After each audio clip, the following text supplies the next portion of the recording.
ಆತ್ಮೀಯ ವಿದ್ಯಾರ್ಥಿಗಳೇ, ಪುನಃ ಸ್ವಾಗತ. ಇವತ್ತು ನಿಮ್ಮ DSCC 7ರಲ್ಲಿ ಇರುವಂತಹ ಫಸ್ಟ್ ಚಾಪ್ಟರ್ನಲ್ಲಿ 2ನೇ ಟಾಪಿಕನ್ನು ನೋಡೋಣ.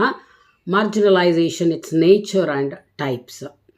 ಅಂಚೀಕರಣದ ಸ್ವರೂಪ ಮತ್ತು ಪ್ರಕಾರಗಳು. Dear students, let us understand what is the nature of marginalization and what are the important types of marginalization under chapter 1 today in this video.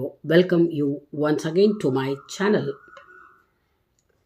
Let us understand what do you mean by what is exactly the nature of marginalization. Marginalization is a multidimensional, multi-causal and historical phenomenon. ಅಂಚೀಕರಣದ ಸ್ವರೂಪವನ್ನು ತಿಳ್ಕೊಳ್ಳೋಣ. ಮೊದಲನೇದಾಗಿ, ಅಂಚೀಕರಣವು ಒಂದು ಬಹು ಆಯಾಮದ ಬಹು ಕಾರಣಗಳನ್ನು ಹೊಂದಿದ ಒಂದು ಐತಿಹಾಸಿಕ ವಿದ್ಯಮಾನ ಅಂತ ಹೇಳ್ತಾರೆ. ಐತಿಹಾಸಿಕ ಅಂತ ಯಾಕೆ ಕರೆಸ್ಕೊಳ್ಳುತ್ತೆ ಅಂದರೆ, ಇದೇನು ಈಗಿನ ಕಾಲದ್ದಲ್ಲ, ಬಹಳ ಪ್ರಾಚೀನ ಕಾಲದಿಂದಲೂ ಭಾರತ ದೇಶದಲ್ಲಿ, ಭಾರತೀಯ ಸಮಾಜದಲ್ಲಿ ಅಂಚೀಕರಣಕ್ಕೆ ಜನರು ಒಳಗಾಗುವುದನ್ನು ನಾವು ನೋಡ್ತಾ ಇದ್ದೇವೆ ಅಂತ. There are no general laws to understand and comprehend the complex nature of marginalization. ಅಂಚೀಕರಣ ಪ್ರಕ್ರಿಯೆಯನ್ನು ಅರ್ಥ ಮಾಡಿಕೊಳ್ಳುವಂತಹ ಮತ್ತು ಗ್ರಹಿಸುವಂತಹ ಯಾವುದೇ ಸಾಮಾನ್ಯ ನಿಯಮ ಇಲ್ಲ. ಯಾಕೆ ಸಾಮಾನ್ಯ ನಿಯಮ ಇಲ್ಲ ಅಂತಂದರೆ, ಅಂಚೀಕರಣ ಒಂದೊಂದು ಸಮಾಜದಲ್ಲಿ ಒಂದೊಂದು ರೀತಿಯಲ್ಲಿದೆ. ಒಂದೊಂದು ಸಮಾಜದಲ್ಲಿ ಒಂದೊಂದು ಸಮೂಹದಲ್ಲಿ ಒಂದೊಂದು ಕಾರಣಗಳಿಗಾಗಿ ಜನರು ಅಂಚೀಕರಣಗೊಂಡಿರ್ತಾರೆ. ಹಾಗಾಗಿ ನಿರ್ದಿಷ್ಟ ಸಾಮಾನ್ಯ ನಿಯಮಗಳೇನೂ ಈ ಅಂಚೀಕರಣ ಪ್ರಕ್ರಿಯೆಯಲ್ಲಿ ಕಂಡುಬರೋದಿಲ್ಲ ಅಂಥೇಳಿ.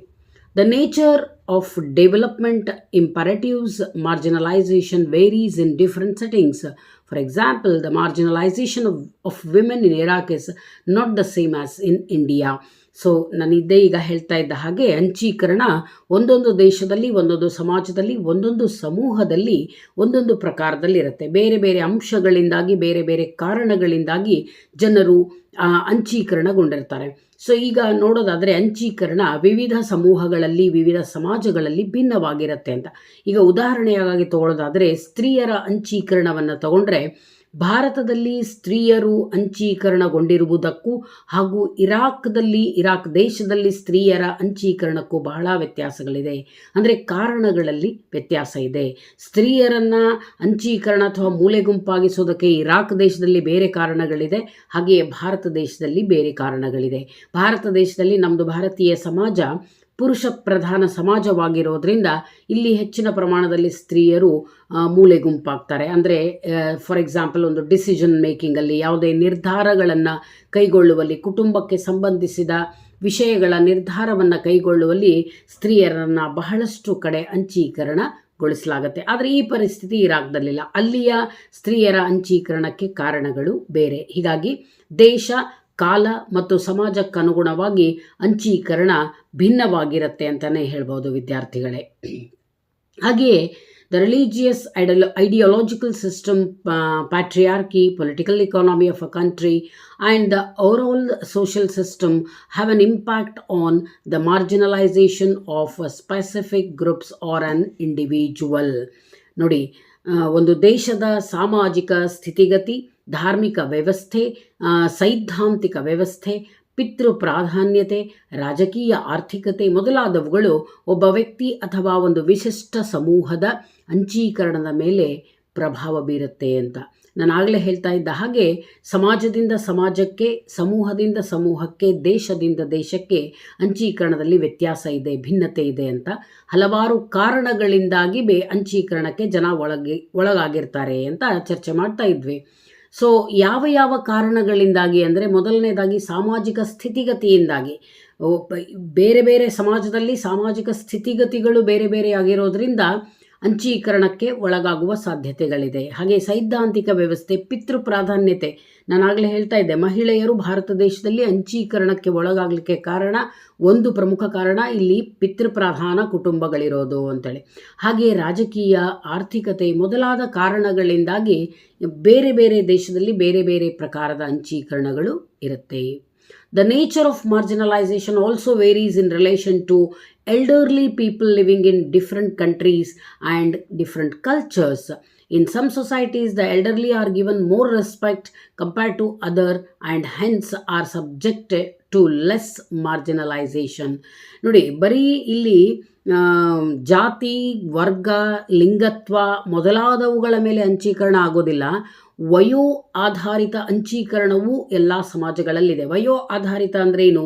ವಯಸ್ಸಾದವ್ರನ್ನ ಹೇಗೆ ಕಾಣ್ತಾರೆ? ಕೆಲವು ದೇಶದಲ್ಲಿ ವಯಸ್ಸಾದವರನ್ನ ಮೂಲೆ ಗುಂಪು ಮಾಡಿಬಿಡ್ತಾರೆ, ಯಾವುದಕ್ಕೂ ಪ್ರಯೋಜನ ಇಲ್ಲ, ಅವರಿಂದ ಆರ್ಥಿಕವಾಗಿಯೂ ಲಾಭ ಇಲ್ಲ, ಸಾಮಾಜಿಕವಾಗಿಯೂ ಲಾಭ ಇಲ್ಲ, ಯಾವುದೇ ರೀತಿ ಲಾಭ ಇಲ್ಲ ಅಂಥೇಳಿ ಅವರನ್ನು ಮೂಲೆ ಗುಂಪಾಗಿಸ್ತಾರೆ. ಸೊ ವಿವಿಧ ದೇಶಗಳಲ್ಲಿ, ವಿವಿಧ ಸಂಸ್ಕೃತಿಗಳಲ್ಲಿ ವಾಸಿಸುವಂತಹ ವಯೋವೃದ್ಧರ ಅಂಚೀಕರಣದ ಸ್ವಭಾವ ಅಥವಾ ಸ್ವರೂಪ ಭಿನ್ನತೆಯಿಂದ ಕೂಡಿರುತ್ತೆ. ಕೆಲವು ಸಮಾಜಗಳಲ್ಲಿ ಇವತ್ತಿಗೂ ಕೂಡ ವಯೋವೃದ್ಧರಿಗೆ ಅತ್ಯಂತ ಗೌರವವನ್ನು ನೀಡಲಾಗುತ್ತೆ. ವಯಸ್ಸಾದವರು, ಅನುಭವದಿಂದ ಕೂಡಿದವರು, ಅವರ ಮಾತನ್ನು ಕೇಳಬೇಕು, ಅವರು ಹೇಳಿದಂತೆ ನಡೆದರೆ ನಮಗೆ ಒಳ್ಳೆಯದಾಗತ್ತೆ, ಕುಟುಂಬಕ್ಕೆ ಒಳ್ಳೆಯದು, ಸಮಾಜಕ್ಕೆ ಒಳ್ಳೆಯದು ಅನ್ನೋ ಅಭಿಪ್ರಾಯದಿಂದ ವಯಸ್ಸಾದವರಿಗೆ ಕೆಲವು ಸಮಾಜಗಳಲ್ಲಿ, ಕೆಲವು ಸಮೂಹಗಳಲ್ಲಿ ಅತ್ಯಂತ ಮಹತ್ವವನ್ನು ನೀಡಲಾಗತ್ತೆ, ಪ್ರಮುಖ ಸ್ಥಾನವನ್ನು, ಗೌರವವನ್ನು ನೀಡಲಾಗತ್ತೆ. ಅಂತಹ ಸಮಾಜಗಳಲ್ಲಿ ವಯಸ್ಸಿನ ಆಧಾರದ ಮೇಲೆ ನಡೆಯುವ ಅಂಚೀಕರಣದ ಪ್ರಭಾವ ಕಡಿಮೆ ಇರುತ್ತೆ. ಇಲ್ಲಿ ವಯಸ್ಸಿನ ಆಧಾರದ ಮೇಲೆ ನಡೆಯುವ ಅಂಚೀಕರಣ ಅಂದರೆ ವೃದ್ಧರನ್ನು ಮೂಲೆಗೆ ತಳ್ಳುವಂಥದ್ದು ಅಂಥೇಳಿ. ಎಲ್ಲಿ ವೃದ್ಧರಿಗೆ ಗೌರವ ಇದೆಯೋ ಅಲ್ಲಿ ವಯೋ ಆಧಾರದ ಅಂಚೀಕರಣ ಕಡಿಮೆ ಇರುತ್ತೆ. ಯಾವ ಸಮಾಜದಲ್ಲಿ ವೃದ್ಧರಿಗೆ ಗೌರವ ಇಲ್ವೋ, ವಯಸ್ಸಿನ ಆಧಾರದ ಮೇಲೆ ಗೌರವ ನೀಡೋದಿಲ್ವೋ ಅಂತಹ ಸಮಾಜದಲ್ಲಿ ವಯೋ ಆಧಾರದ ಅಂಚೀಕರಣ ಹೆಚ್ಚಾಗಿರುತ್ತೆ. ಸೊ ಬೇರೆ ಬೇರೆ ಕಾರಣಗಳಿದೆ ಅಂಚೀಕರಣಕ್ಕೆ. ಇದಿಷ್ಟು ನೇಚರ್ ಅಥವಾ ಸ್ವರೂಪ ಅಂತ ಹೇಳ್ತೇವೆ. ಅಂತ ಅಂಚೀಕರಣದ ಲಕ್ಷಣ ಅಂತ ಕೂಡ ನೀವು ಹೇಳ್ಬೋದು. ಅಂಚೀಕರಣಕ್ಕೆ ವಿವಿಧ ಲಕ್ಷಣಗಳಿದೆ, ವಿವಿಧ ಸ್ವರೂಪಗಳಿದೆ. ಸೊ ನೀವು ಈ ಸ್ವರೂಪವನ್ನು ಅರ್ಥ ಮಾಡ್ಕೊಂಡ್ರಿ ಅಂತ ತಿಳ್ಕೊಳ್ತೇನೆ. ಇದೇ ವಿಡಿಯೋದಲ್ಲಿ ನಾನು ನಿಮಗೆ ಅಂಚೀಕರಣದ ಕೆಲವು ಪ್ರಕಾರಗಳನ್ನು ವಿವರಿಸಲಿಕ್ಕೆ ಪ್ರಯತ್ನ ಪಡ್ತೇನೆ. So let us understand what are the different types of marginalization in society. So to be marginalized is to be distanced from power and resources that enable self-determination in economic, political and social settings. Though there are various types of marginalization, we definitely we identify some broad types of marginalization. So those types are below. So to be marginalized is to be distanced from power and resources ಅಂತ ಹೇಳ್ತಾರೆ. ಅಂದರೆ ಇಲ್ಲಿ ಅಂಚೀಕರಣಕ್ಕೆ ಒಳಗಾಗುವುದು, ಜನರು ಅಥವಾ ಸಮೂಹಗಳು ಅಂಚೀಕರಣಕ್ಕೆ ತಳ್ಳಲ್ಪಡೋದು, ಅಂಚೀಕರಣ ಪ್ರಕ್ರಿಯೆಗೆ ಒಳಗಾಗೋದು ಅಂದರೆ ಅಧಿಕಾರ ಮತ್ತು ಸಂಪನ್ಮೂಲಗಳಿಂದ, ಕೆಲವೊಮ್ಮೆ ಸಾಮಾಜಿಕ ಸಂಪರ್ಕ ಮತ್ತು ಸಂಬಂಧಗಳಿಂದ ದೂರೀಕರಿಸಲ್ಪಟ್ಟಿರೋದು ಎಂದು ಅರ್ಥ ಆಗುತ್ತೆ. ಅಂಚೀಕರಣ ಅನ್ನೋದು ಸಮಾಜದಲ್ಲಿ ವಿವಿಧ ರೀತಿಯಲ್ಲಿ ಸಂಭವಿಸಬಹುದಾದರೂ ಸಹ ನಾವು ಇಲ್ಲಿ 3 ಮುಖ್ಯ ಪ್ರಕಾರಗಳನ್ನು ಗುರುತಿಸಬಹುದು ಅಂತ. ಅಂದರೆ ಅಂಚೀಕರಣ ಅನ್ನೋದು ಬೇರೆ ಬೇರೆ ಅಂಶಗಳ ಆಧಾರದ ಮೇಲೆ ಹಲವಾರು ಪ್ರಕಾರಗಳಿದೆ, ಹಲವಾರು ರೀತಿಯ ಅಂಚೀಕರಣ ನಡೆಯುತ್ತೆ. ಆದರೆ ಪ್ರಮುಖವಾಗಿ ತಜ್ಞರು ಗುರುತಿಸಿರೋದು 3 ಪ್ರಕಾರದ ಅಂಚೀಕರಣಗಳು. ಯಾವ್ಯಾವುದು ಅಂದರೆ, what are those 3 types of marginalisation? social marginalization, economic marginalization and political marginalization. ಸಾಮಾಜಿಕ ಅಂಚೀಕರಣ, ಆರ್ಥಿಕ ಅಂಚೀಕರಣ ಮತ್ತು ರಾಜಕೀಯ ಅಂಚೀಕರಣ. ಅಂದರೆ ಸಾಮಾಜಿಕ ಕಾರಣಕ್ಕಾಗಿ ಜನರನ್ನು ಮೂಲೆಗುಂಪಾಗಿಸೋದು, ಸಾಮಾಜಿಕ ಕಾರಣಗಳಿಂದಾಗಿ ಜನರನ್ನು ಸಮಾಜದ ಅಂಚಿಗೆ ತಳ್ಳೋದು, ಆರ್ಥಿಕ ಕಾರಣಗಳಿಂದಾಗಿ ಕೆಲವು ಜನರು, ಕೆಲವು ಸಮೂಹಗಳನ್ನು ಅಂಚೀಕರಣಕ್ಕೆ ತಳ್ಳಲಾಗತ್ತೆ. ಅದೇ ರೀತಿಯಾಗಿ ರಾಜಕೀಯ ಕಾರಣಗಳಿಂದಾಗಿ ಕೆಲವು ಸಮೂಹಗಳು ಮತ್ತು ಕೆಲವು ಜನರನ್ನು ಸಮಾಜದಿಂದ ದೂರ ಇಡಲಾಗತ್ತೆ ಅಂತ. Let us understand what are these marginalisation. Coming to the first one, social marginalisation. ಈ 3 ಅಂಚೀಕರಣಗಳನ್ನು ನಾವು ವಿವರವಾಗಿ ಅರ್ಥ ಮಾಡಿಕೊಳ್ಳೋಣ. ಮೊದಲನೇದಾಗಿ ಸಾಮಾಜಿಕ ಅಂಚೀಕರಣ, social marginalisation. Marginalization is both ascribed as well as acquired in social setting. As you have already studied about types of statuses, so you may have understood already. There are 2 types of statuses. One is acquired and another one is ascribed, acquired or achieved, we can say. So like that only, marginalization, sometimes it is ascribed by the society and sometimes it is achieved or acquired by the people or the groups in social setting or society. The experience of marginality arises in a number of ways. For some people, those severely impaired from birth or those born into marginal groupings, example lower castes in India, members of ethnic groups that suffer discrimination. ಅಂಚೀಕರಣ ಅನ್ನೋದು ವ್ಯಕ್ತಿ ಅಥವಾ ಸಮೂಹಗಳಿಗೆ ಆರೋಪಿತವಾಗಿಯೂ ಬಂದಿರಬಹುದು ಅಥವಾ ಅವರು ನಂತರ ಅದನ್ನು ಪಡೆದದ್ದಾಗಿರಬಹುದು ಅಂತ. ವಿದ್ಯಾರ್ಥಿಗಳೇ, ಸಾಮಾಜಿಕ ಸ್ಥಾನಮಾನ ಅಥವಾ ಅಂತಸ್ತನ್ನು ಅಧ್ಯಯನ ಮಾಡುವಾಗ ನಾವು ಹೇಳ್ತೇವೆ ಸಾಮಾಜಿಕ ಸ್ಥಾನಮಾನದಲ್ಲಿ 2 ಪ್ರಕಾರಗಳಿರುತ್ತೆ ಅಂತ. ಒಂದು, ವ್ಯಕ್ತಿಗೆ ತನ್ನಿಂದ ತಾನೇ ಆನುವಂಶಿಕವಾಗಿ ಬಂದಿರುವಂಥದ್ದು, ಸಮಾಜ ಅಥವಾ ಕುಟುಂಬ ಕೊಟ್ಟಿರುವಂಥದ್ದು, ಅಸ್ಕ್ರೈಬ್ಡ್ ಅಂತ ಕರಿತೇವೆ, ದತ್ತ ಅಂತಸ್ತು ಅಂತ ಕರೀತಾರೆ, ಅಂದರೆ ಕೊಡಲ್ಪಟ್ಟದ್ದು ಅಂತ. ಇನ್ನೊಂದು, ವ್ಯಕ್ತಿ ಗಳಿಸಿರುವಂತಹ ಅಥವಾ ಸಾಧಿಸಿರುವಂತಹ ಅಂತಸ್ತು, ದಟ್ ಈಸ್ ಅಚೀವ್ಡ್ ಸ್ಟೇಟಸ್ ಅಂತ. ಲೈಕ್ ದ್ಯಾಟ್ ಓನ್ಲಿ, ಹೇಗೆ ಅಂತಸ್ತಿನಲ್ಲಿ ಅಚೀವ್ಡ್ ಆ್ಯಂಡ್ ಅಸ್ಕ್ರೈಬ್ಡ್ ಅಂತ ಇದೆಯೋ, ಹೇಗೆ ದತ್ತ ಅಂತಸ್ತು ಮತ್ತು ಸಾಧಿತ ಅಂತಸ್ತು ಅಂತ ಇದೆಯೋ, ಹಾಗೆಯೇ ಈ ಅಂಚೀಕರಣವೂ ಕೂಡ ಕೆಲವು ಸಲ ಸಮಾಜದಿಂದ ಕೊಡಲ್ಪಟ್ಬಿಡತ್ತೆ. ಅಂದರೆ ತನ್ನಿಂದ ತಾನೇ ಅಂಚೀಕರಣಕ್ಕೆ ಒಳಗಾಗ್ಬಿಡ್ತಾರೆ ಜನರು. ಇನ್ನು ಕೆಲವೊಂದು ಸಲ ಅಂಚೀಕರಣವನ್ನು ನಂತರ ಜನರು ಪಡೆದಿದ್ದಾಗಿರುತ್ತೆ. ಏಕೆಂದರೆ ಅಂಚೀಕರಣವು ವಿವಿಧ ಕಾರಣಗಳಿಂದಾಗಿ ನಡೆದಿರುತ್ತೆ. ಕೆಲವರ ಹುಟ್ಟಿನಿಂದ ಬಂದ ಅಂಗವೈಕಲ್ಯದಿಂದಾಗಿ ಅಂಚೀಕರಣಕ್ಕೆ ಒಳಗಾಗಿರ್ತಾರೆ. ಕೆಲವರು ಹುಟ್ಟಿನಿಂದ ವಿಕಲಚೇತನರಾಗಿರ್ತಾರೆ. ವಿಕಲಚೇತನರಾಗಿರೋದ್ರಿಂದ ಅವರನ್ನು ಸಾಮಾಜಿಕವಾಗಿ ಅಂಚೀಕರಣ ಮಾಡಿಬಿಡುತ್ತೆ. ಇವ್ರ ಕೈಯಿಂದ ಏನಾಗಲ್ಲ, ಇವರು ಅಸಮರ್ಥರು ಅಂಥೇಳಿ ಸಮಾಜ ಅವರನ್ನು ದೂರಿಟ್ಬಿಡತ್ತೆ. ಇನ್ನು ಕೆಲವರು ಜಾತಿಯ ಕಾರಣದಿಂದಾಗಿ ಅಂಚೀಕರಣಕ್ಕೆ ಒಳಗಾಗಿರ್ತಾರೆ. ಉದಾಹರಣೆಗೆ, ಭಾರತದಲ್ಲಿ ದಲಿತ ಜಾತಿಗಳು ಬಹುಕಾಲದವರೆಗೆ ಅಸ್ಪೃಶ್ಯತೆಯ ಆಚರಣೆಗೆ ಬಲಿಯಾಗಿದ್ದರು. ಇನ್ನೂ ಸಹ ಕೆಲವು ಕಡೆ ರಿಮೋಟ್ ಏರಿಯಾಸ್ ಅಂತ ಕರಿತೇವೆ, ಗ್ರಾಮೀಣ ಪ್ರದೇಶಗಳಲ್ಲಿ, ಹಿಂದುಳಿದ ಪ್ರದೇಶಗಳಲ್ಲಿ ಇವತ್ತಿಗೂ ಕೂಡ ಅಸ್ಪೃಶ್ಯತೆ ಅನ್ನೋದು ಆಚರಣೆಯಲ್ಲಿದೆ.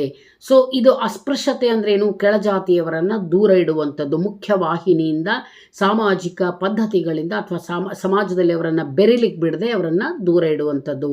ಸೊ ಒಂದು ಅಸ್ಕ್ರೈಬ್ಡ್, ಇನ್ನೊಂದು ಅಚೀವ್ಡ್, ಅಂದರೆ ಜಾತಿಯಿಂದಾಗಿ ಬಂದಿರುವಂಥದ್ದು ಅಥವಾ ನಂತರ ಜನರು ಅದನ್ನು ಪಡೆದುಕೊಂಡಿರುವಂಥದ್ದು. ಹಾಗಾಗಿ ಅಂಚೀಕರಣ 2 ಪ್ರಕಾರದಲ್ಲಿರುತ್ತೆ ಅಂತ. This marginality is typically lifelong and greatly determines their lived experiences. For others, marginality is acquired by later disablement or by changes in social and economic system. ಅಂಚೀಕರಣ ಒಂದು ಜೀವನ ಪರ್ಯಂತವೂ ಕಂಡುಬರುವಂತಹ ಪ್ರಕ್ರಿಯೆ ಅಂತ ಹೇಳ್ತೇವೆ. ಯಾಕೆ ಅಂದರೆ ನೋಡಿ, ಅಂಚೀಕರಣ ಅನ್ನೋದು ನಿನ್ನೆ ಮೊನ್ನೆಯದಲ್ಲ, ಅದು ಪ್ರಾಚೀನ ಕಾಲದಿಂದಲೂ ಬಂದಿರುವಂಥದ್ದು. ಒಂದು ಸಲ ಜನರು ಅಂಚೀಕರಣಕ್ಕೆ ಒಳಗಾದರೆ ಅದರಿಂದ ಹೊರಗೆ ಬರೋದು ಬಹಳ ಕಷ್ಟ, ಬಹಳ ದುರ್ಲಭ ಅಂತಲೇ ಹೇಳ್ತೇವೆ. ಜನರ ಜೀವನ ಅನುಭವಗಳನ್ನು ಅಂಚೀಕರಣ ನಿರ್ಧರಿಸುತ್ತೆ. ಕೆಲವರ ಸಂದರ್ಭದಲ್ಲಿ ಅಂಚೀಕರಣವು ಹುಟ್ಟಿನಿಂದ ಬಂದಿದ್ದಾಗಿರದೆ ನಂತರದಲ್ಲಿ ವಿವಿಧ ಕಾರಣಗಳಿಂದ ಪಡೆದುಕೊಂಡಿದ್ದಾಗಿರುತ್ತೆ. ಆರ್ಥಿಕ, ಸಾಮಾಜಿಕ ಮತ್ತು ರಾಜಕೀಯ ಪರಿಸ್ಥಿತಿಗಳ ಒತ್ತಡವೂ ಸಹ ಅಂಚೀಕರಣಕ್ಕೆ ಕಾರಣ ಆಗಿರ್ಬೋದು. ಕೆಲವು ಸಲ ಹುಟ್ಟಿನಿಂದಲೇ ಬಂದಿರ್ಬೋದು, ಕೆಲವು ಸಲ ನಂತರ ವಿವಿಧ ಕಾರಣಗಳಿಂದಾಗಿ ಸಮಾಜದಲ್ಲಿ ಜನರು ಅಂಚೀಕರಣಕ್ಕೆ ಒಳಗಾಗಿರಬಹುದು. As global capitalism extends its reach, bringing more and more people into its systems, more communities are dispossessed of lands, livelihoods or systems of social support.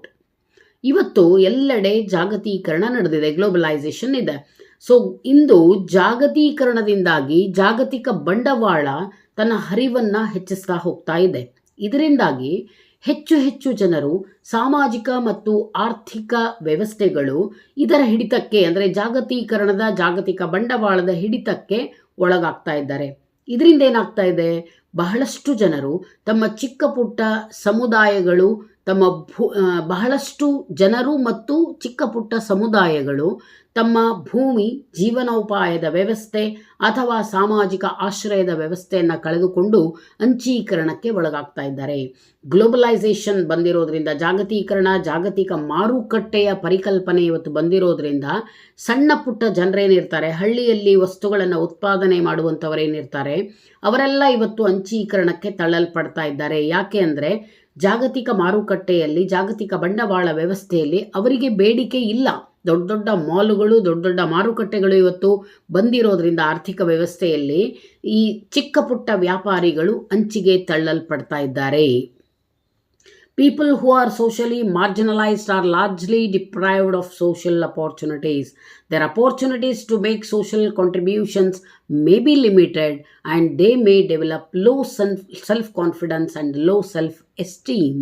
ನೋಡಿ, ಸಾಮಾಜಿಕ ಸೀಮಾಂತತೆಗೆ ಅಥವಾ ಅಂಚೀಕರಣಕ್ಕೆ ಒಳಗಾದವರು ಸಮಾಜದಲ್ಲಿ ಇನ್ನುಳಿದವರಿಗೆ ದೊರೆಯುವ ಸಾಮಾಜಿಕ ಅವಕಾಶಗಳನ್ನು ಪಡೆದುಕೊಳ್ಳುವಲ್ಲಿ ವಂಚಿತರಾಗ್ತಾರೆ. ಅಂದರೆ ಯಾರು ಸಮಾಜದಲ್ಲಿ ಅಂಚೀಕರಣಕ್ಕೆ ತಳ್ಳಲ್ಪಡ್ತಾರೆ ಅವರಿಗೆ ಅವಕಾಶಗಳು ಕಡಿಮೆ.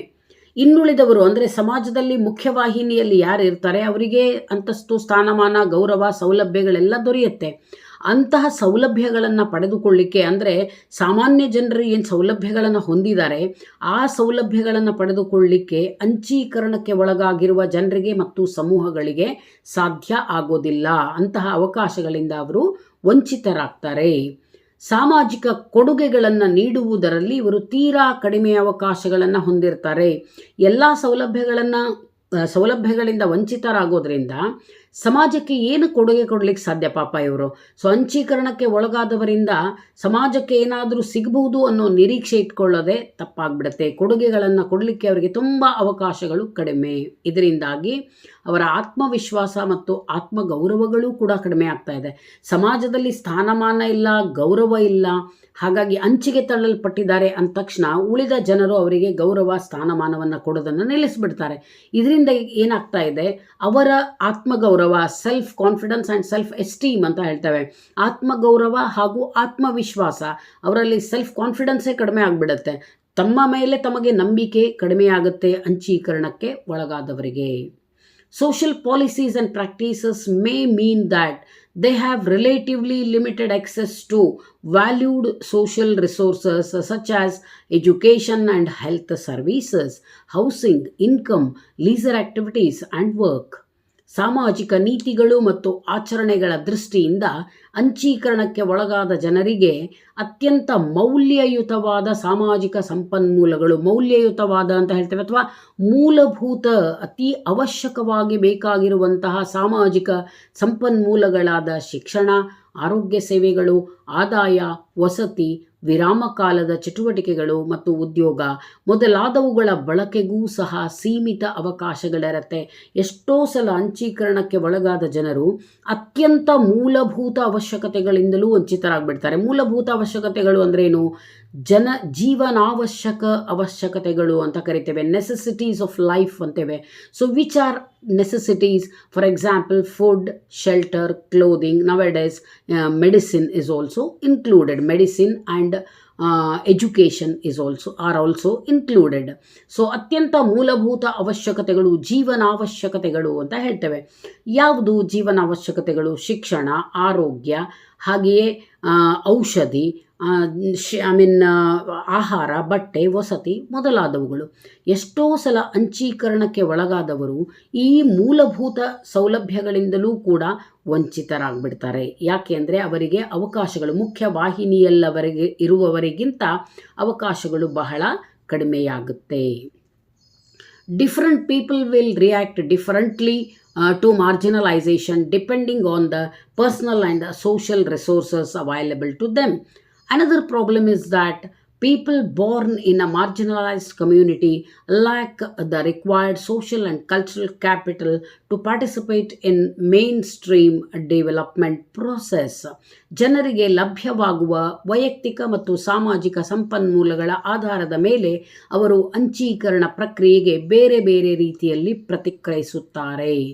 ಅಂಚೀಕರಣಕ್ಕೆ ಒಳಪಟ್ಟ ಸಮೂಹಗಳಲ್ಲಿಯೇ ಜನಿಸಿದವರಿಗೆ ಸಮಾಜದ ಮುಖ್ಯವಾಹಿನಿಯ ಅಭಿವೃದ್ಧಿ ಚಟುವಟಿಕೆಗಳಲ್ಲಿ ಭಾಗವಹಿಸಲು ಬೇಕಾದ ಸಾಮಾಜಿಕ ಮತ್ತು ಸಾಂಸ್ಕೃತಿಕ ಬಂಡವಾಳಗಳ ಕೊರತೆ ಇರುತ್ತೆ. ಸೊ ಈಗ ನೋಡಿ, ಅಂಚೀಕರಣಕ್ಕೆ ಒಳಗಾದ ಸಮೂಹಗಳಲ್ಲಿಯೇ ಹುಟ್ಟಿಬಿಟ್ರೆ ಮುಖ್ಯವಾಹಿನಿಯಲ್ಲಿ ನಡೆಯುವ ಚಟುವಟಿಕೆಗಳಲ್ಲಿ ಭಾಗವಹಿಸಲಿಕ್ಕೆ ಅವರಿಗೆ ಬೇಕಾಗಿರುವಂತಹ ಸಾಮಾಜಿಕ ಮತ್ತು ಸಾಂಸ್ಕೃತಿಕ ಬಂಡವಾಳಗಳ ಕೊರತೆ ಇರುತ್ತೆ. ಕೆಲವೊಂದು ಸಲ ಕೆಲವೊಂದು ಮೌಲ್ಯಗಳ ಪರಿಚಯ, ಸಂಸ್ಕೃತಿಯ ಸಂಪ್ರದಾಯಗಳ ಪರಿಚಯವೇ ಅವರಿಗೆ ಇರೋದಿಲ್ಲ. ಹಾಗಾಗಿ ಮುಖ್ಯವಾಹಿನಿಯ ಚಟುವಟಿಕೆಗಳಲ್ಲಿ ಅವರಿಗೆ ಭಾಗವಹಿಸಲಿಕ್ಕೆ ಆಗೋದಿಲ್ಲ. So have been restricted to participate in mainstream developmental process. Their social networks are weak and vulnerable.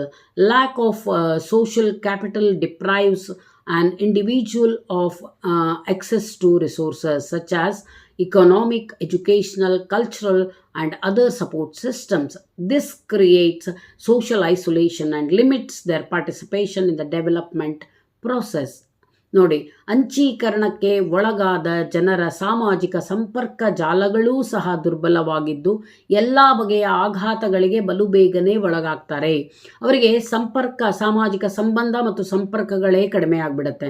ಅಂಚೀಕರಣಕ್ಕೆ ಒಳಗಾದ ಜನರು ಮುಖ್ಯವಾಹಿನಿಯ ಜನರೊಂದಿಗೆ, ಸಮಾಜದ ಇತರ ಜನರೊಂದಿಗೆ ಸಂಪರ್ಕ ಸಾಧಿಸಲಿಕ್ಕೆ ಬಹಳ ಕಷ್ಟ ಆಗುತ್ತೆ. ಇದರಿಂದಾಗಿ ಬಹಳಷ್ಟು ಪ್ರಕಾರದ ಆಘಾತಗಳಿಗೆ, ಸಾಂಸ್ಕೃತಿಕ ಆಘಾತ, ಸಾಮಾಜಿಕ ಆಘಾತಗಳಿಗೆ ಅವರು ಒಳಗಾಗಬೇಕಾಗುತ್ತೆ. ಸೊ ಇದು ಸಾಮಾಜಿಕ ಅಂಚೀಕರಣದ ಬಗ್ಗೆ. ಅಂದರೆ ಸಾಮಾಜಿಕ ಕಾರಣಗಳಿಂದಾಗಿ, ಅದು ಜಾತಿ ಅಥವಾ ವಯಸ್ಸು ಅಥವಾ ಲಿಂಗತ್ವ, ಇವುಗಳಿಂದಾಗಿ ಜನ ಹೇಗೆ ಅಂಚೀಕರಣಕ್ಕೆ ತಳ್ಳಲ್ಪಡ್ತಾರೆ ಹಾಗೂ ಇದರಿಂದಾಗಿ ಅವರ ಒಂದು ಅಂಚೀಕರಣದ ಸಮಾಜದ ಮೇಲೆ ಏನು ಪ್ರಭಾವ ಬೀರುತ್ತೆ, ಅಂಚೀಕರಣ ಅವರ ಮೇಲೆ ಏನು ಪ್ರಭಾವ ಬೀರುತ್ತೆ ಅನ್ನೋದು. Coming to second type of marginalisation, economic marginalisation, ಆರ್ಥಿಕ ಅಂಚೀಕರಣ ಅಂತ ಕರೀತಾರೆ. Economic marginalisation as a process relates to economic structure, in particular to the structure of markets and their integration. ಆರ್ಥಿಕ ಸೀಮಾಂತೀಕರಣ ಅಥವಾ ಆರ್ಥಿಕ ಅಂಚೀಕರಣವು ಒಂದು ವಿಶಿಷ್ಟ ಪ್ರಕ್ರಿಯೆಯಾಗಿದ್ದು ಆರ್ಥಿಕ ಸಂರಚನೆಗೆ ಸಂಬಂಧಿಸಿದ್ದಾಗಿರುತ್ತೆ. ಸಮಾಜದ ಆರ್ಥಿಕ ಸಂರಚನೆ ಹೇಗಿದೆ ಅದರ ಮೇಲೆ ಆರ್ಥಿಕ ಅಂಚೀಕರಣ ನಿಂತಿರುತ್ತೆ.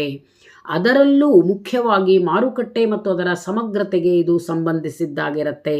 ಆರ್ಥಿಕ ಅಂಚೀಕರಣ ಎಲ್ಲಿ ನಡೆಯುತ್ತೆ, ಜನರನ್ನು ಆರ್ಥಿಕವಾಗಿ ಎಲ್ಲಿ ಅಂಚಿಗೆ ತಳ್ತಾರೆ ಅಂತಂದರೆ ಸಾಮಾನ್ಯವಾಗಿ ಮಾರುಕಟ್ಟೆ ಮತ್ತು ಮಾರುಕಟ್ಟೆಯ ಒಂದು ವಿಷಯದಲ್ಲಿ ಜನರನ್ನು ಅಂಚೀಕರಣಕ್ಕೆ ತಳ್ಳಲಾಗುತ್ತೆ. To the extent in the markets that some individuals or groups engage in are segmented from the others in general, those individuals can be said to be marginalized from the rest of the economy. ಮಾರುಕಟ್ಟೆ ವ್ಯವಹಾರಗಳಲ್ಲಿ ಭಾಗಿಯಾಗಿರುವ ಕೆಲವು ವ್ಯಕ್ತಿಗಳನ್ನು ಅಥವಾ ಕೆಲವು ಸಮೂಹಗಳನ್ನು ಇನ್ನುಳಿದವರು ಅಂಚಿಗೆ ತಳ್ತಾರೆ. ಉದಾಹರಣೆಗೆ, ದೊಡ್ಡ ಮಾಲ್ಗಳಲ್ಲಿ ಮಾರಾಟ ಮಾಡುವ ವ್ಯಾಪಾರಿಗಳು ಸಣ್ಣ ರೈತರಿಂದ ಉತ್ಪನ್ನಗಳನ್ನು ಖರೀದಿಸಿ ನಂತರ ಅವರನ್ನು ಉಳಿದ ಆರ್ಥಿಕ ವ್ಯವಹಾರಗಳಿಂದ ದೂರವಿಟ್ಬಿಡ್ತಾರೆ.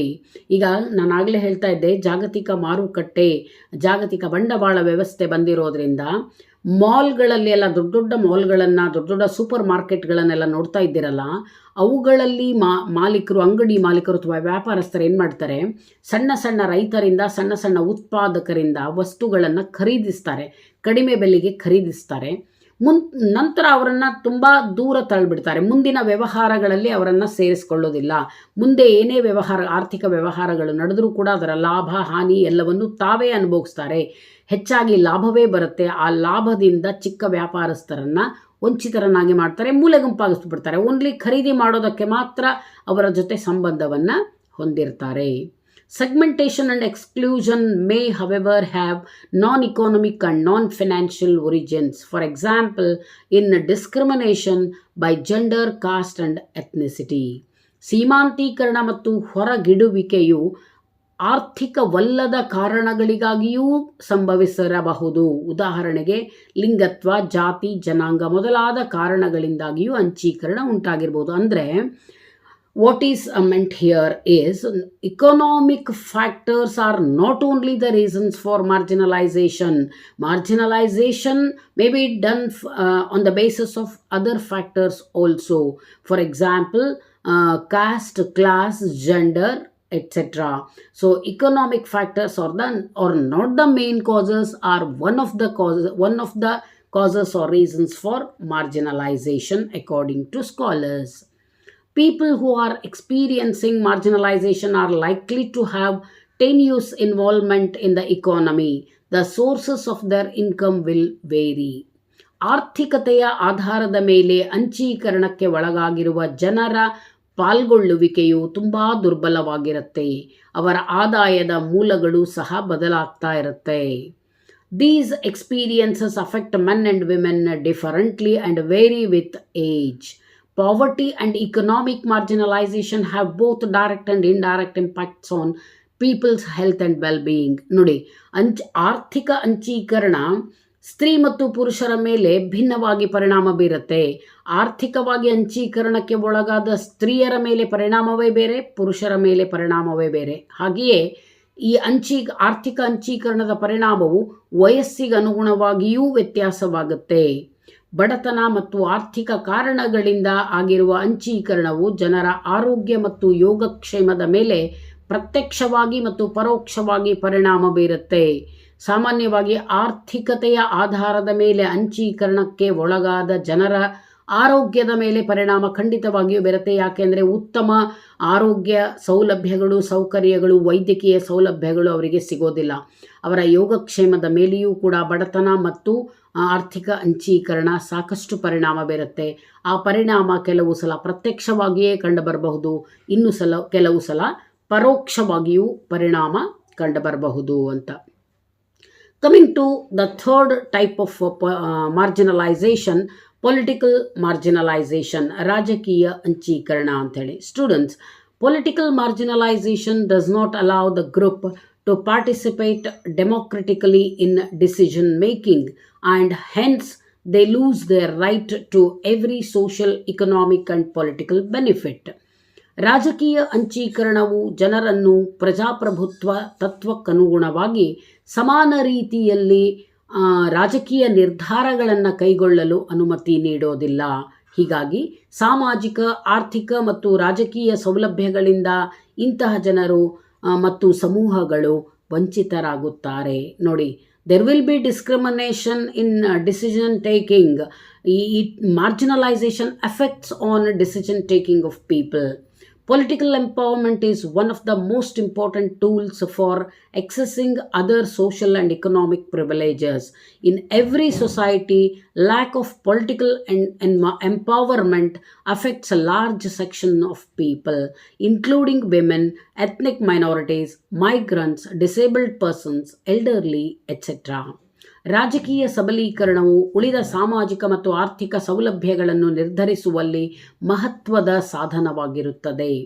ಪ್ರತಿಯೊಂದು ಸಮಾಜದಲ್ಲಿ ರಾಜಕೀಯ ಸಬಲೀಕರಣದ ಕೊರತೆಯು ಬಹಳಷ್ಟು ಜನರ ಮೇಲೆ ಪರಿಣಾಮವನ್ನು ಬೀರುತ್ತೆ. ಸ್ತ್ರೀಯರು, ಜನಾಂಗೀಯ ಅಲ್ಪಸಂಖ್ಯಾತರು, ವಲಸೆಗಾರರು, ವಿಕಲಚೇತನರು, ವಯೋವೃದ್ಧರು ಮೊದಲಾದವರ ಮೇಲೆ ರಾಜಕೀಯ ಅಂಚೀಕರಣವು ಮಹತ್ವದ ಪರಿಣಾಮವನ್ನು ಬೀರುತ್ತೆ. ಅಂದರೆ ಮೊದಲಿನ ಎರಡೂ ಅಂಚೀಕರಣಗಳೇನಿದೆ, ಸಾಮಾಜಿಕ ಮತ್ತು ಆರ್ಥಿಕ ಏನಿದೆ ಅದು ಪರಿಣಾಮ ರಾಜಕೀಯ ಒಂದು ಅಂಚೀಕರಣದಿಂದಾಗಿ ಆ ಎರಡೂ ಅಂಚೀಕರಣಗಳೂ ಕೂಡ ಪ್ರಭಾವ ಬೀರುತ್ತೆ ಅಂಥೇಳಿ. ಅಂದರೆ ಆರ್ಥಿಕ ಸೌಲಭ್ಯಗಳನ್ನು ಮತ್ತು ಸಾಮಾಜಿಕ ಸೌಲಭ್ಯಗಳನ್ನು ಪಡೆಯುವಲ್ಲಿ ಈ ರಾಜಕೀಯ ಅಂಚೀಕರಣ ಬಹಳಷ್ಟು ಪ್ರಭಾವವನ್ನು ಬೀರುತ್ತೆ ಅಂತ ಹೇಳ್ತಾರೆ ತಜ್ಞರು. So far as gender is concerned, we find that participation by women is minimized across the globe. It is men who hold power and lead politics around the world. This is true at all levels of power in politics, whether it is party leadership, elected officers, appointed officers, or at policy making levels. ಲಿಂಗತ್ವ ಅನ್ನೋದು ರಾಜಕೀಯ ಅಂಚೀಕರಣದಲ್ಲಿ ಬಹಳ ಮಹತ್ವದ ಪಾತ್ರವನ್ನು ವಹಿಸುತ್ತೆ. ಲಿಂಗತ್ವ ಅಂಚೀಕರಣಕ್ಕೆ ಸಂಬಂಧಿಸಿದಂತೆ ನೋಡೋದಾದರೆ, ಜಗತ್ತಿನಾದ್ಯಂತ ರಾಜಕೀಯ ಚಟುವಟಿಕೆಗಳಲ್ಲಿ ಸ್ತ್ರೀಯರ ಪಾಲ್ಗೊಳ್ಳುವಿಕೆಯು ಕನಿಷ್ಠ ಮಟ್ಟಕ್ಕೆ ಇಳಿದಿರುವುದನ್ನು ನಾವು ಗಮನಿಸಬಹುದು. ಎಲ್ಲ ಕಡೆಗೆ ಪುರುಷರದೇ ಅಧಿಕಾರ ಮತ್ತು ರಾಜಕೀಯ ದರ್ಬಾರು. ಈಗ ಜಗತ್ತಿನಾದ್ಯಂತ ಸಾಮಾನ್ಯವಾಗಿ ನೋಡ್ತಾ ಇದ್ದೇವೆ, ಪುರುಷರದ ರಾಜಕೀಯ ಪಾಲ್ಗೊಳ್ಳುವಿಕೆಯಲ್ಲಿ, ರಾಜಕೀಯ ಚಟುವಟಿಕೆಯ ಪಾಲ್ಗೊಳ್ಳುವಿಕೆಯಲ್ಲಿ ಪುರುಷರದೇ ಜಾಸ್ತಿ ಅಧಿಕಾರ ಇದೆ, ಜಾಸ್ತಿ ಸಂಖ್ಯೆಯೂ ಕೂಡ ಅವರದೇ ಜಾಸ್ತಿ. ಹಾಗೆಯೇ ಅವರದ ಒಂದು ಪ್ರಬಲತೆಯಿಂದ ಅವರು ಪಾಲ್ಗೊಳ್ತಾ ಇದ್ದಾರೆ ಅಂತೆ. ಅಧಿಕಾರ ಮತ್ತು ರಾಜಕೀಯ ದರ್ಬಾರು ಪುರುಷರದೇ. ಇದು ಕೇವಲ ಉನ್ನತ ಮಟ್ಟದಲ್ಲಿ ಮಾತ್ರವಲ್ಲದೆ ರಾಜಕೀಯದ ಎಲ್ಲ ಹಂತಗಳಲ್ಲೂ ಕಂಡುಬರುವ ಚಿತ್ರಣ ಆಗಿದೆ. ಒಂದು ಪಂಚಾಯತ್ ರಾಜ್ ವ್ಯವಸ್ಥೆಯಿಂದ ಹಿಡಿದು ದೇಶದ ರಾಜಕೀಯ ವ್ಯವಸ್ಥೆ ಎಲ್ಲಿಯೂ ಕೂಡ ಇದು ಕಂಡುಬರ್ತಾ ಇದೆ. ಎಲ್ಲ ಕಡೆಗೂ ಸ್ತ್ರೀಯರ ಪ್ರಮಾಣ ರಾಜಕೀಯದಲ್ಲಿ ತುಂಬ ಕಡಿಮೆ ಇದೆ. ಪಕ್ಷದ ನೇತೃತ್ವ ಇರ್ಬೋದು, ಅದರ ಕೇಂದ್ರೀಯ ಕಾರ್ಯಕಾರಿ ಸಮಿತಿ ಇರ್ಬೋದು, ಪಕ್ಷದಿಂದ ಆಯ್ಕೆಗೊಂಡ ಅಧಿಕಾರದ ಹುದ್ದೆಗಳಿರ್ಬೋದು, ಸರ್ಕಾರದಿಂದ ಮಾಡಲಾದ ನೇಮಕಾತಿಗಳಿರ್ಬೋದು, ಅಥವಾ ದೇಶದ ಸಮಸ್ತ ರಾಜನೀತಿಯನ್ನು ನಿರೂಪಿಸುವ ಹಂತದಲ್ಲಿರಬಹುದು, ಎಲ್ಲ ಕಡೆಗೂ ಹೆಚ್ಚಾಗಿ ಪುರುಷರೇ ಕಂಡುಬರ್ತಾರೆ. ಹಾಗಾಗಿ ರಾಜಕೀಯ ಪಾಲ್ಗೊಳ್ಳುವಿಕೆಯಲ್ಲಿ ಲಿಂಗತ್ವದ ಒಂದು ಅಂಚೀಕರಣ ಕಂಡುಬರ್ತಾ ಇದೆ. This is particularly acute problem in third world countries where women's participation in political affairs is mostly linked with a dominant male-oriented social and cultural religious environment. This kind of marginalization is also felt by ethnic minorities, migrants, disabled persons, elderly, etc. ತೃತೀಯ ಜಗತ್ತಿನ ರಾಜಕಾರಣದಲ್ಲಂತೂ ಈ ರಾಜಕೀಯ ಅಂಚೀಕರಣವು ಎದ್ದು ಕಾಣಿಸ್ತಾ ಇದೆ.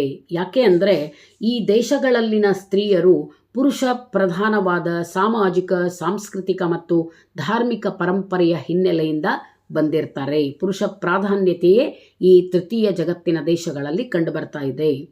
ಇಂತಹ ಅಂಚೀಕರಣವನ್ನು ಮಹಿಳೆಯರು ಮಾತ್ರವಲ್ಲದೆ ಕುಲ ಸಂಬಂಧಿ ಅಲ್ಪಸಂಖ್ಯಾತರು, ವಲಸಿಗರು, ವಿಕಲಚೇತನರು ಮತ್ತು ವಯೋವೃದ್ಧರು ಸಹ ಹಲವು ರೀತಿಯಲ್ಲಿ ಅನುಭವಿಸಿರ್ತಾರೆ. ಕೇವಲ ಸ್ತ್ರೀಯರು ಮಾತ್ರ ಅಲ್ಲ, ಇಲ್ಲಿ ಕುಲ ಸಂಬಂಧಿ ಎಥ್ನಿಕ್ ಗ್ರೂಪ್ಸ್ ಅಂತ ಹೇಳ್ತೇವೆ. ಕುಲ ಸಂಬಂಧಿ ಅಲ್ಪಸಂಖ್ಯಾತರು, ಮೈನಾರಿಟಿ ಎಥ್ನಿಕ್ ಗ್ರೂಪ್ ಮೈನಾರಿಟೀಸ್, ವಲಸಿಗರು ಮೈಗ್ರೆಂಟ್ಸ್ ಆ್ಯಂಡ್ ಡಿಸೇಬಲ್ಡ್ ಪರ್ಸನ್ಸ್, ಇವರೂ ಕೂಡ ಇವತ್ತು ರಾಜಕೀಯ ಅಂಚೀಕರಣಕ್ಕೆ ತಳ್ಳಲ್ಪಡ್ತಾ ಇದ್ದಾರೆ.